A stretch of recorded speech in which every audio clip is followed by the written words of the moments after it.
All right, welcome into the CNU Ass Eaters podcast. We are a couple people short. We are a little chaotic. We are a day late. Doesn't fucking matter. Podcast is still coming out. We're still gonna get that info out to you. And Will is licking what is that? Yogurt or something? Making dinner. I see. Yeah. So this is a great day to podcast. Am I right? All right. Well, we are getting into it here. I'm gonna start off with the recaps, fumble through them, but we're gonna start with the main event here. Ori is out walking the dogs and driving. Tell us about your rivalry week matchup, sir.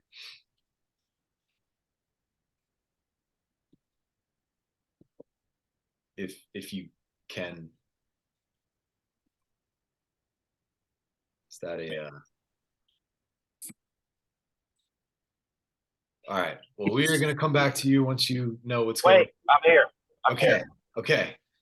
All right. Hello, everyone. As I was getting started to say, I realized I was muted. Welcome. Sorry we're late. Sorry we're chaotic. Sorry I'm driving.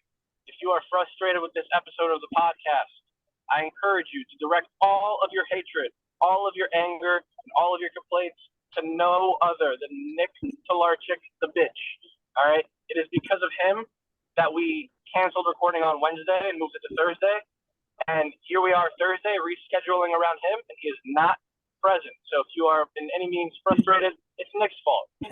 Speaking of, if we're already on the topic of shitting on Nick, one, I hope you are all observing my new and improved background of me taking the dogs out for a walk. And two, fuck you, Nick and Adam. You guys fucking suck. It wasn't even close this week between us. I won 142 to like 115 or whatever the hell sad ass fucking score you guys put up with your pathetic ass Josh Jacobs RB1 claims. Your fucking dick riding of Gabe Davis has come to an end. I hate him. I hate Josh Jacobs. Oh, Tyler Boyd and Joe Burrow's stuck. That combined for like 20. You guys are fucking ass. And I know we said this is a rivalry week. However, this is not feeling like much of a rivalry to me. 3-1 against Nick. This week wasn't even close. I got a championship dub against Nick in our past. It's just not even close at this point. So I'm starting to, reconsider my rivals. If anybody wants to come up and make a challenge, make the fantasy football season a little bit more frustrating and difficult for me, I'm accepting applications for new rivals because this Nick and Adam shit is just getting too easy.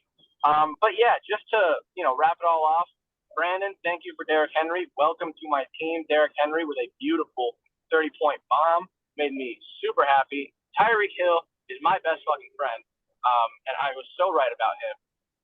But that is, I'm going to wrap it up there because that was around Nick and Adam. It was me celebrating, changing the background, shitting on them. They deserve all the hate. They're terrible fantasy players. They really are, in every sense of the word. But it's Thursday now. It's the start of a new week. Going into week 9, I'm no longer playing Nick and Adam. They have lost all credibility this season when shit-talking me. So I have that. I can always go back to it. But from here on out, we're looking forward. It was super fun parading around all the memes of Nick and Adam and shit-talking them and calling them pussies and bitches because that's what they are. Also, Adam, welcome back. Unfortunately for you, worst fucking time to come back because it's prime shitting on Adam season. But yeah, from here on out, only looking forward. Got my mindset on the playoffs. Got my mindset on beating Trevor this week. I gotta get up against him. He already beat me this revenge tour. But yeah, that's what happened with me, Nick, and Adam. They're both huge fucking poopy diaper crybabies with, vaginas. And I am alpha male who shat all over it. Now, Nick, no, not Nick. I can't bounce to Nick because he's not fucking here. Will, go ahead and give us whatever recaps you're taking off from Nick. All right. I am replacement Nick for the week. So if you don't like this, blame him. If you do like it, let me know. I'll take his job. All right, let's get into it. It's rivalry week. Save that for later. But the two that I'm covering this week is the Giles Bowl. Always a classic. You know it's going to be a low score. You know they're going to talk about how good they are in other leagues, but not this one. We had Carter pulling the dub, 98 to Cole 76. Look, I have not been having some good weeks. Y'all are trash. Carter goes to win. You go to 2-6. That puts you with Dan for everybody's for the best team. Cole, 76. Jonathan Taylor. It's not looking good for you. I know you got the injury bug. It's just Mark Andrews getting hurt. Jonathan Taylor being Jonathan Taylor. Chase Claypool, maybe now he's on the Bears. I'll have to, somebody throw to him a little bit more. We'll see. We'll see. But here's hoping that both of these teams can pull it around. And then for my other one, we have the Jefferson Bowl, as I like to call it, two biggest rivals. They used to box every night in Jefferson. Ryan and AJ. AJ pulls the dub 171 to Ryan's 156. Beginning of the season, who would have thought these guys would be putting up these numbers? Not any of us. Granted, Ryan makes a good trade, but other than that, these guys were starting off bottom of the barrel to start the season. Now look at them. AJ having a really week where his running backs carry. Who would have thunk it? Tony Pollard and Devontae Foreman. Who would have thunk it? Not us, maybe AJ. Ryan didn't have a good week. 156 is a lot of points to put up and lose, so feel for you there. Maybe you should have played one of the Giles, make them your rival, make life a little easier for you, but you should feel pretty good about your team even losing on rivalry week. And with that, I'm going to pass it to my rival, Trevor. Yeah, we will save our sweet, beautiful matchup for the end here. I got that one scheduled last to talk about. So we're heading into the Freedom Bowl. First of all, both Freedom High School graduates. We got Dan versus Sam Coltisco.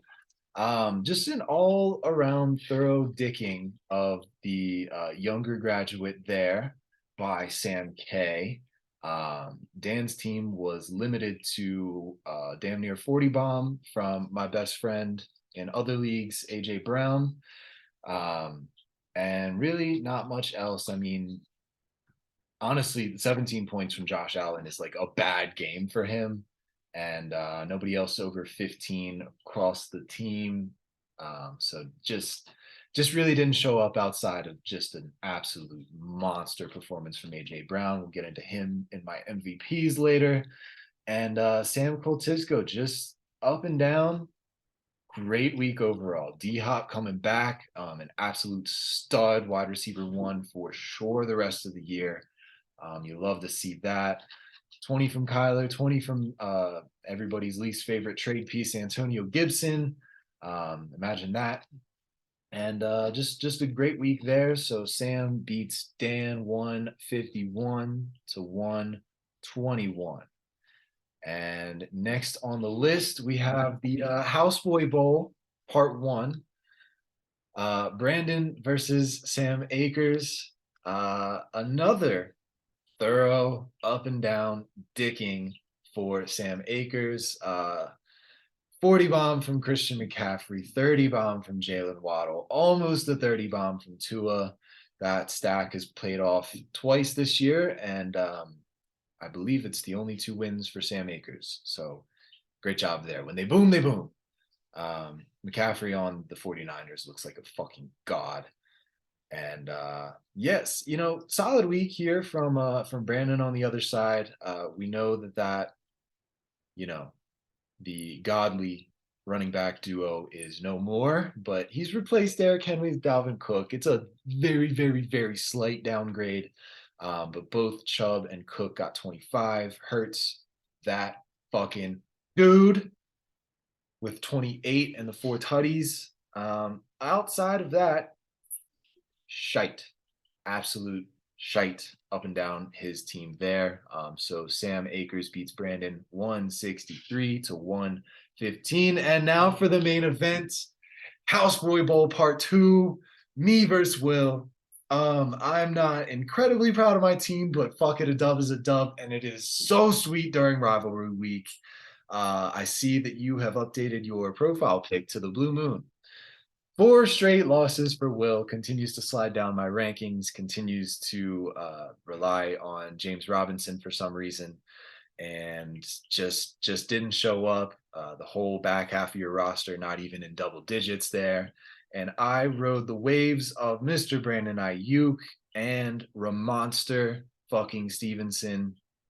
and really just solid up and down my team. Like those were my only two players over 20, but a bunch of players in the teams really got the job done for me there.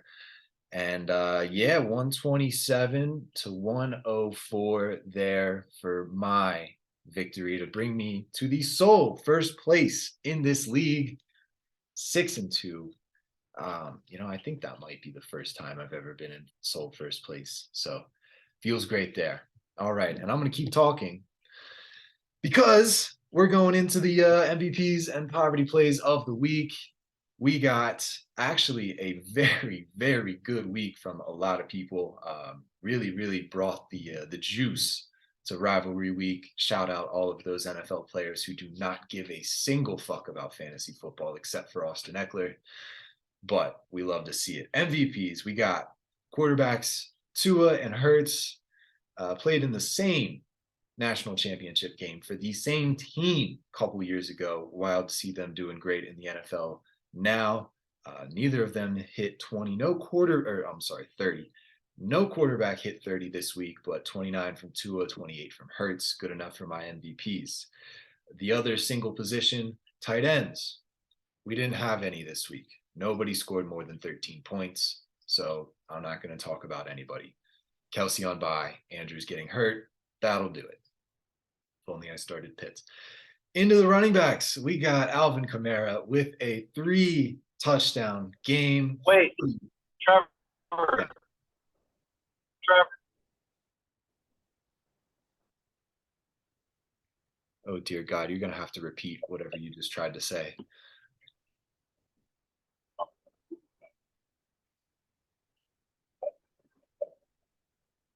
Yeah, I'm back now. Can you hear me? Yes, you're back.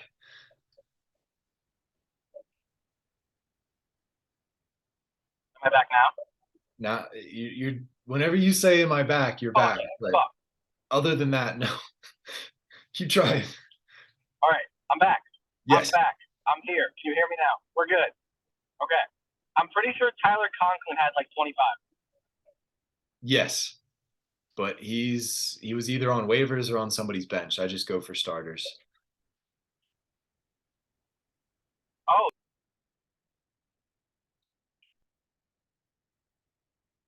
Yeah, I'll assume that was the end of the convo there. Moving on from Kamara, another 40-point bomb reminiscent of Christmas Day a couple years ago. We have the Dante, I don't know how to say his name exactly, but Donta Foreman, Carolina Panthers. He has been sucking up the talents of Derrick Henry and Christian McCaffrey as backups the past 2 years and has the time to shine in Carolina. Also member of the 3 Tutty Club. There's a couple of them on here. And yeah, great performance. Probably best performance of his career ever. I'm gonna call it. He's not scoring 30 points again in his career. It's a fucking backup with a torn Achilles, suffered a couple years ago. But good to see him there. One of my starts of the week. Love that. Tony Pollard. Ironically, both of these players were started by AJ. Wait, right? Donta Foreman's on AJ's team. Yes, okay. Yeah, Tony Pollard finally gets the whole backfield in Dallas and fucking shows Zeke up. Absolutely destroys another member of the 3 Tutty Club this week.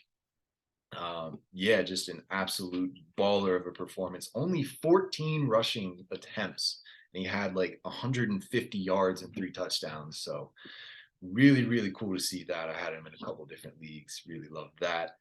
And moving on to the 2 players at the top. Derrick Henry, King Henry, as Oria mentioned before. 4th straight game against the Texans with 200 rushing yards and 2 touchdowns. He is the Texans' worst fucking nightmare. We all know who Derrick Henry is. I don't really have to go into detail here. He's a dog. And Christian McCaffrey, already stated, looks like a god on the San Francisco 49ers. Sole member of the 4 Tutty Club this week. Wait, no. Another member of the 3 Tutty Club. That's right. Passing, rushing, receiving. First player since LaDainian Tomlinson to do that. He is a baller. Now we get into the wide receiver MVPs. my guy AJ Brown, member of the 3 Tutty Club this week, absolutely destroyed the Steelers' banged up secondary. And yeah, that he is or Jalen Hurts is his daughter's godfather, and that connection is a truly spectacular thing to see. And DeAndre Hopkins with 34. We already mentioned, I think I saw he has 27 targets in his first 2 games. You guys think Kyler missed him at all? I think so. And yeah, great game there. Jalen Waddle and Tyreek Hill, both Dolphins guys going over 30. And Tua not even able to go over 30, but the absolute enabler of those 2 guys in the offense. I think the 2 combined have like a 60% target share. And why would you throw the ball anywhere else? They're fucking amazing. So yeah, that is the end of my MVPs. Couple poverty plays here. The Magic ran out on Danny Dimes. He was the lowest scoring quarterback of the week in my lineup. I had faith. I trusted him. He still lost, Will. Shut up. I had faith, but it did not plan out. And a couple waiver wire tight ends at this point. I think we can call Tyler Higbee that now. Him and Noah Fant. Couple emergency plays there for some bye weeks or injuries. We all know the tight end landscape. 3.5 and 3.9 respectively. Hate to see it. James Robinson, another dud, 1.7 on the new team. I think he has brighter days ahead of him, but yeah, just traded and then doesn't know the offense, can't really get on the field there. 1.7 for him. I don't know this dude's first name, but Black Shear, started by, I think, Cole, fresh off the waiver wire after Zeke, or no, Carter. Yeah, after a Zeke injury. That's right. And yeah, mentioned his backfield mate, Donta Foreman, in the MVPs. So nothing, absolutely nothing left for Mr. Blackshear. Again, don't know his first name, but 1 single yard gained on the day. So that much above a goose egg. We also have, I want to bring up Jonathan Taylor, man. He had 5.6, you know, more so than the other 2 running backs here. But he looks very hurt, does not look like himself, playing through the pain. And yeah, really not getting much done. That Colts offense looks atrocious. And some wide receivers. We got 2 Raiders guys, Hunter Renfrow and Davante Adams.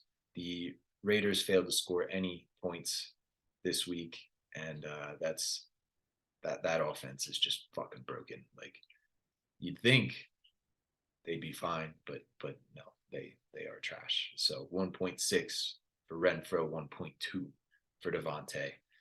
AJ did not care though. He fucking dog elsewhere. And rounding it up, I think Oria already shit on him. Gabe Davis. It's the new Mike Williams. You're going to get the 30 points and you're going to get the 4 points. It's just going to happen that way. You got to have him in that lineup for the possibility that he can go off, but he can also destroy you with a 5.5 week for him. Alrighty. That was a lot of talking for me. Will, do you have any trade segment activity here, or should we go to the betting? We'll keep it quick. I only got one thing to say, one thing to talk about. And you know what it's going to be about. It's who it gets talked about every week. Sam Coltisco. Look, I was in my feels. I was in my feels. I was down bad when Cooper Kupp got hurt a little bit. You know, he hurt his ankles, looking bad. Not as bad as it looked, but I was still feeling down a bit. You offered me Terry McLaurin and Darrell Henderson for Cooper Kupp. Come on now. You're better than that. It's your birthday. You're not getting your birthday wish. That's all. Go to bed. All right. Yeah, well, I don't trust Oria's connection to host this segment, so I will, but you can absolutely jump in and have your segments there.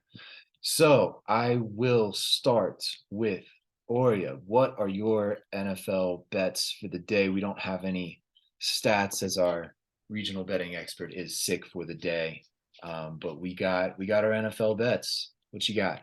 All right. I hope my connection stays strong through this. I've got 3 bets today. I'll keep it short because who knows when I'll buffer out again.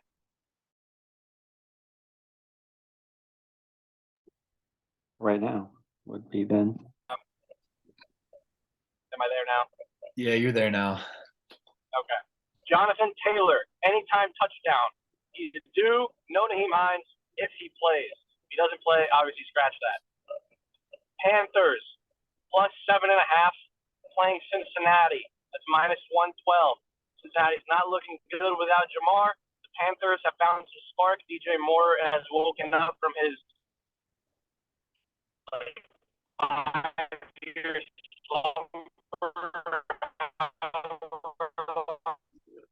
Lions money line versus Green Bay. They're playing at home. The Lions have shown that they are awful, but they can score. And the Packers have not shown that. They've just shown that they're awful. I don't know really why. I mean, I know it's only +162, but I like the underdog in that game. So those are my 3 bets. Hopefully they didn't cut out. You guys were able to hear them. Off to you, Will. Thank you, thank you. I'll keep mine quick. I only got 1 bet, and I'll do Nick's, and Trevor can do Cole's.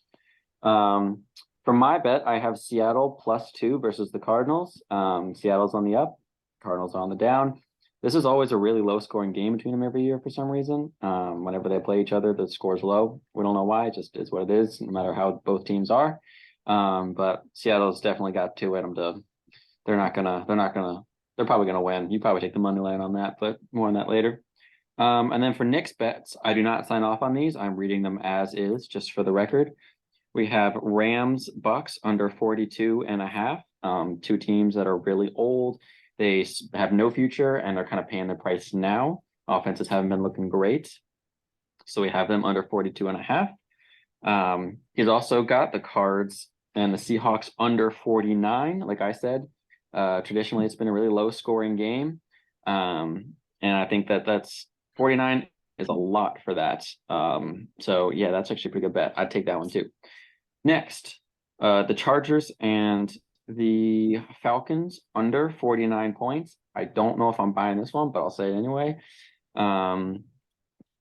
Yeah, that's 49 points is a lot, but both the offenses have been putting up a lot of numbers, and I think they have the potential to do that because of both their defenses have not been good. But who knows? They may stay under 49. You could bet that.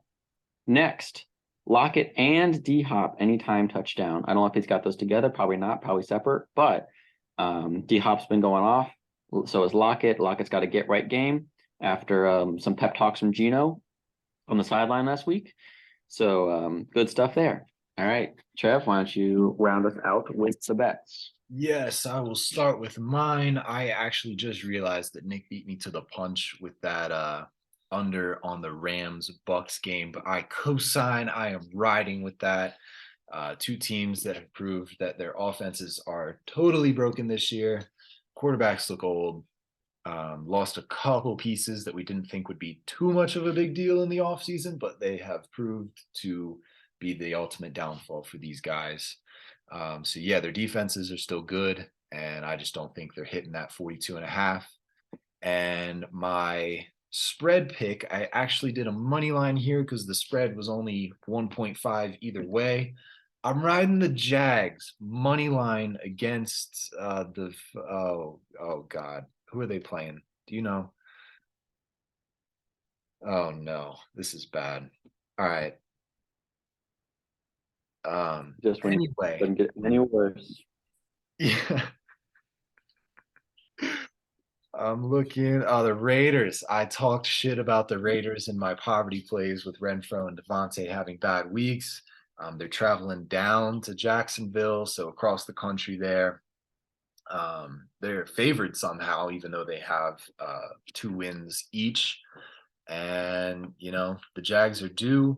This Raiders defense is atrocious, and those first 3 weeks, the Jags were they were looking good. I think it's time they found their groove again. So that is my pick there. Jags money line against the Raiders. And I am going over Cole's bets for the week. He has the Dolphins -5 against I still got it pulled up against the Bears. I love that. They're going on the road, but still 5 points. This Dolphins team is very, very good. Moving on to the Seattle money line. We talked about that game a couple times. Yeah. So going off of what Will said earlier, this matchup is always weird, and the Seahawks beat them like 2-3 weeks ago. So I like that to continue. He also has the Saints Ravens over at 48.5. That's a little steep for me, but he believes in his team. And we all know the Ravens have the ability to go for 40 themselves any given week. And last bet for Cole, AJ Brown, first half touchdown score. That has some damn juice at plus 1,300 after that 3-tutty week last week. I like the trend to continue. And Will, would you like to discuss our parlay, or do you want me to do it? Yeah, I'll do it real quick. All right, speed run time. Parlay. Hopefully you get it in tonight. We got Cole, Jalen Hurts over 1.5 passing touchdowns. Not a bad idea. Houston really sucks. The Eagles are going to put up a lot of points tonight. Nick Zulag, AJ Brown, anytime touchdown score. Also, good bet. It's probably going to happen. The Eagles are a really good team. Houston sucks right now. Trevor, Davis Mills over half an interception. So we want to say he's going to throw a pick. Not a bad bet. Eagles secondary has been no fly zone lately. So go there. My leg, Miles Sanders over 78.5 rushing yards. I think Miles Sanders is going to have a great game. Houston has the worst rushing defense in the league, I believe. They cannot stop a wet napkin. So count on him to put up some yards tonight. And I think a lot of these may even come in garbage time after Jalen Hurts fucking puts up 20 points in the air. Now we have Oria's leg. Oria's got Damon Pierce over 2.5 receptions. I'm guessing he's going to be dump offs from Davis Mills after he gets completely swarmed by Jason Hargrave and the other Fletcher Cox and the rest of the Eagles D-line. So that's actually a pretty good bet there, Oria. So I don't know what the total on this all is, but we don't know. But it's probably gonna be good. Take it. These are some good bets. I take this. Maybe I will take this tonight. Who knows? All right. I don't know what we're doing next, but Trevor, it's back to you. Yeah, back to me, baby. We are riding this pod out.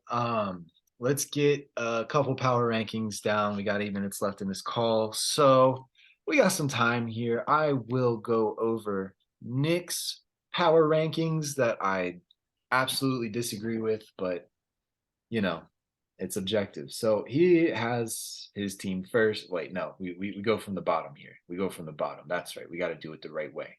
Starting in number 12, we have Mr. Dan Gittleman. I think this is a bit of a bold take here, but yeah, there we go. Great job there, Will, changing the doc as I'm talking. At 11 for Nick, Sam Akers. This is a move up for him. He has been the basement dweller for the past couple weeks there. In 10th place, AJ. I don't understand all the AJ hate. I'll get into that with my power rankings, but he has him at 10. 9, Carter. A little high for my taste. And 8, Cole. I don't understand how you can have both of you. You both have Cole over Carter. They both suck. And Carter just proved that he is the better twin. Subjectively, I'd switch that, but whatever. 7th for Nick, we got Ryan. In 6th, we have Will. In 5th, we have Brandon. This has been the mid-tier for quite some time. And yeah, there we go. In 4th place, putting some respect on the rival that just kicked his ass, we have Oria. And 3rd, Sam K. 2nd, we have myself from Nick. I appreciate finally the love. He had me like 6th last week for no good reason. And in 1st place, as I slipped up earlier and said, he has himself first. No surprise there. All right, Mr. Oria, Mr. Uber over there. Do you have your power rankings memorized? Because I really hope you're not reading them. Oh, boy, am I reading them. Yeah, so I have my notes app open.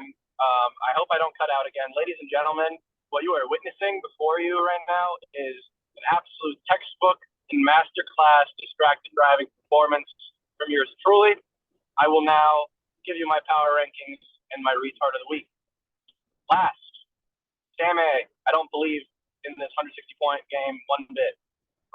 AJ. 10, Dan. 9, Carter. 8, Cole. 7, Will.